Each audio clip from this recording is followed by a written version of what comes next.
मेरे प्रिय मित्र, जय मसीह की। आशा है कि आप स्वस्थ हैं, आप मस्त हैं और आप प्रभु के कार्य में व्यस्त हैं। और इसी व्यस्तता के समय में अपना समय निकालते हुए परमेश्वर के वचन को सुने और परमेश्वर के वचन को सुनकर आशीष पाए, क्योंकि परमेश्वर का वचन आपकी ज़िंदगी बदलना चाहता है। जो कार्य आप करना चाहते हैं या परमेश्वर की इच्छा है उन कार्यों को करवाने के लिए, तो इस वीडियो के माध्यम से आप सीख पाएंगे। आइए हम उत्पत्ति की किताब और उसके 18वें अध्याय के 22 पद को देखते हैं। जब अब्राहम से परमेश्वर ने बातें की और जब अब्राहम के साथ दिल की बात की और आगे वो बढ़ना चाहता है, जब हम अब्राहम को सदोम अमोरा तक उन यात्रियों को यानी परमेश्वर के दूतों को छोड़ते हुए देखते हैं, तब वो फिर 16 पद हमें बताता है, फिर वे वहां से चले और सदोम की ओर उन्होंने दृष्टि की। तब ये बातें अब्राहम के साथ की गई। और उसके बाद 22 पद हमें ये बता रहा है, तब वे पुरुष वहां से मुड़ के सदोम की ओर जाने लगे।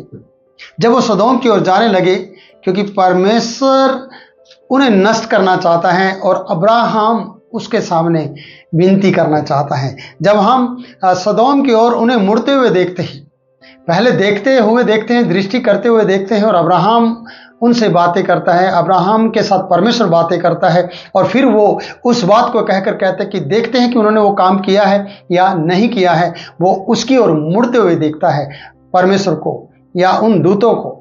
और जब वो उसकी ओर जाने लगते हैं, पर परमेश्वर अब्राहम यहोवा के आगे खड़ा रह गया। अब सोचिए, पहले पीछे था, सुन रहा था और अब्राहम के साथ वाचा बांधी जा रही थी, अब्राहम से बहुत सी बातें की जा रही थी। अब वो जब चलने लगे, अब्राहम सामने आकर खड़ा हो जाता है। ऐसा लिखा है, अब्राहम यहोवा के आगे खड़ा रह गया। जानते हो क्यों? क्योंकि अब्राहम कुछ कहना चाहता है परमेश्वर से। और यहां लिखा है, तब अब्राहम उसके समीप जाकर कहने लगा। क्या कहना चाहता है अब्राहम? जबकि परमेश्वर सारी बातें उससे कर चुका है, परमेश्वर उसके साथ वाचा बांध चुका है, परमेश्वर ने सदोम के बारे में सारा हाल उसे बता दिया है, जो करने जा रहा है। आपको मैं कहना चाहता हूं कि अब्राहम को परमेश्वर ने बता दिया था कि वो क्या करने जा रहा है। तो प्रियो, आगे पढ़ते हैं कि अब्राहम समीप गया, पहले सामने गया, फिर उसके नजदीक गया और नजदीक जाकर कहने लगा, क्या सचमुच दुष्ट के संग धर्मी को भी तू नाश करेगा? सोच के देखिएगा, अब्राहम एक ऐसा बिचवैया बन रहा है सदोम और अमोरा के बीच का, परमेश्वर और सदोम के जो बीच का एक बिचवैया है, बीच बचाव में जो एक बचाव का कार्य कर रहा है, न्यायाधीश के सामने वकील का काम कर रहा है। वो क्या है? क्या तू सचमुच दुष्ट के संग धर्मी को नष्ट करेगा? आपको मैं बताना चाहता हूं कि यजकेल की किताब में हम पढ़ते हैं 18 का 23 में, परमेश्वर दुष्ट के मरने पर प्रसन्न नहीं होता, बल्कि इस बात से प्रसन्न होता है कि वो मन फिराए, पश्चाताप करे और माफी मांगे और परमेश्वर के पास लौट आए। और यिर्मयाह 33 का 11 में भी हम इस बात को पढ़ते हैं। आप सोचिए, परमेश्वर कभी खुश नहीं होगा कि पापी जन मरे, दुष्ट मरे और उस पाप में पड़ा रहे, बल्कि परमेश्वर प्रसन्न होता है कि वो पश्चाताप करे और लौट आए। अगर हम 99 को देखते हैं, योना नबी के द्वारा संदेश सुनने के बाद उन्होंने पश्चाताप किया, टाट ओढ़े।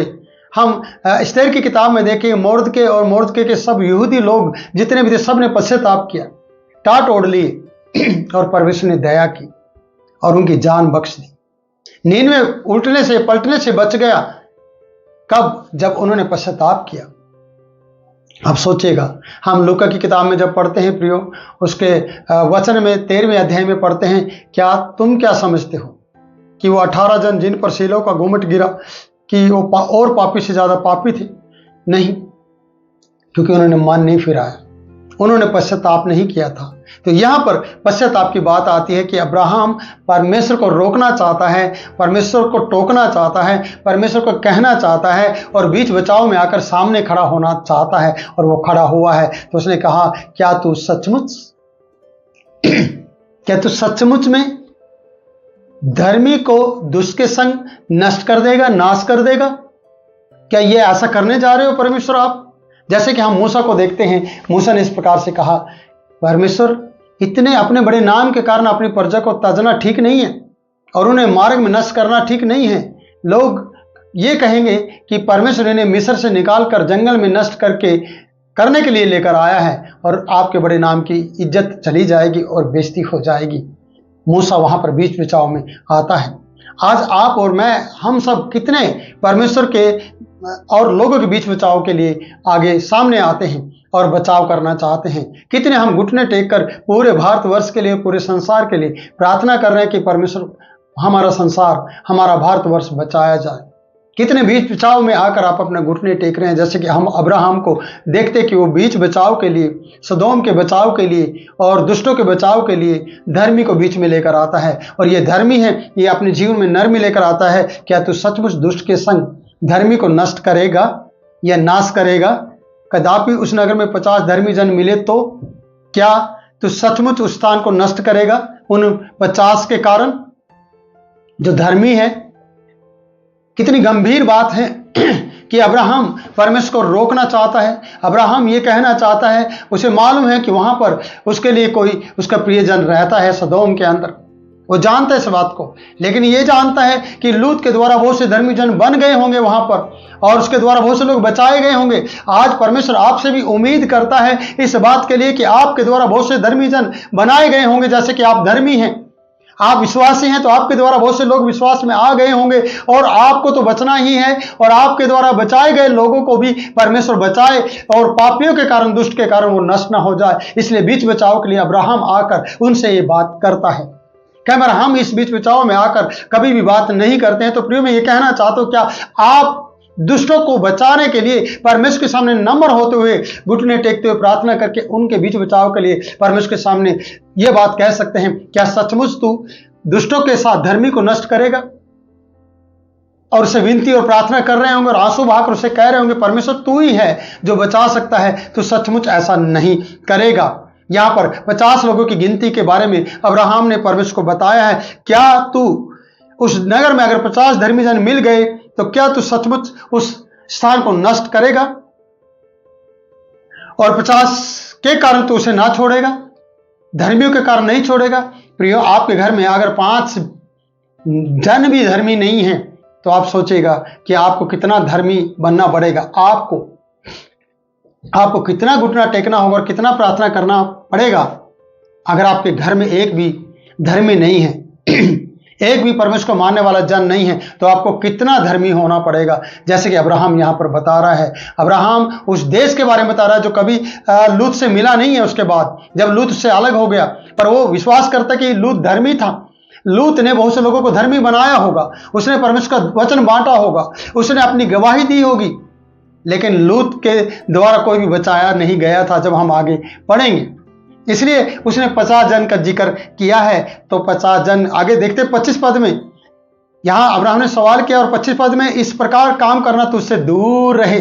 परमेश्वर से प्रार्थना कर रहा है, परमेश्वर इस प्रकार का कार्य करना तुझसे दूर रहे, जैसे कि मूसा ने परमेश्वर से कहा था, परमेश्वर ये बात आपसे दूर रहे, आप ऐसा नहीं कर सकते हैं। इस प्रकार का काम करना तुझसे दूर हो कि दुष्ट के संग धर्मी को नष्ट कर डाले और धर्मी और दुष्ट दोनों एक ही दशा में हो, यह तुझसे दूर रहे। क्या सारी पृथ्वी का न्याय ना करे? सोच के देखिए, अब्राहम परमेश्वर को याद दिलाना चाहता है, सारी पृथ्वी का न्याय यहोवा परमेश्वर, याद कर कि तू सारी पृथ्वी का न्याय है, तू धर्मी को दुष्ट के संग नष्ट नहीं करेगा और ये काम तुझसे दूर रहे, क्योंकि तू न्यायी परमेश्वर है। यहोवा ने कहा, यदि मुझे सदोम में 50 धर्मी जन मिले तो उनके कारण उस स्थान को ना छोड़ूंगा, नष्ट ना करूंगा, उसे छोड़ दूंगा, उस स्थान को मैं छोड़ दूंगा अगर उसमें धर्मी जन मिले, 50 धर्मी जन। अब आप सोचिएगा प्रियो, अब्राहम क्या 50 जन मिलेंगे? और क्या अब्राहम की जो सोच है 50 जन की वो पूरी होगी, या परमेश्वर उनको सदोम अमोरा में 50 जन को ढूंढ पाएगा कि 50 जन के कारण से सदोम बचाया जाए और वहां के आसपास के लोग बचा दिए जाए? प्रियो, उम्मीद नहीं है जरा से भी कि वहां पर धर्मी जन पाए गए।